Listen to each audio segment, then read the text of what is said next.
všechno projede. Všechno. Máte aktivátor? Můžu do domu, No? Ty tu příčku děláš... Ne, jenom na konci. Na konci a dám je výš. Jasně, aby neměli šanci do sebe. Tak. Můžeme zase naopak to pustit. Už to jede, dobré, už je to rozbité. Ale je třeba cyklovat. Takže je tam necháme. Jo, ale snímače netreba. Co? Snímače asi netreba, uvidíme, jak budu ovlivňovat. Jako snímače, jaký snímače? Aktivátor. Polovy. No tak jak to teda uděláš? Že bychom je dali jako na nějaký čas, jo? No. Časově nějaký. No. Nebo si já nevím, 2 minuty, tak 2 minuty. Tak musím lepší. A je to lepší, že se to nebude na to namotávat, že se to dostává odmotávat.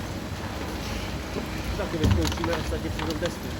Ty snímače tady máme připravený, tak je zapojíme, uděláme to se snímačem a potom děláme nějaký půlčí blok na nějaký. No ale my je stejně využijeme. Takže bychom spíš lepší než čas tam dát počítadlo. Nebo no. Jako pro tenzometru, teda toho tenzoru. To by možná bylo lepší. Start tomu dát a prostě třeba 4 Ale snímač může být jako option, to je to, ne? Tam nemusí být. Když je dobrý materiál, tak nemusí být.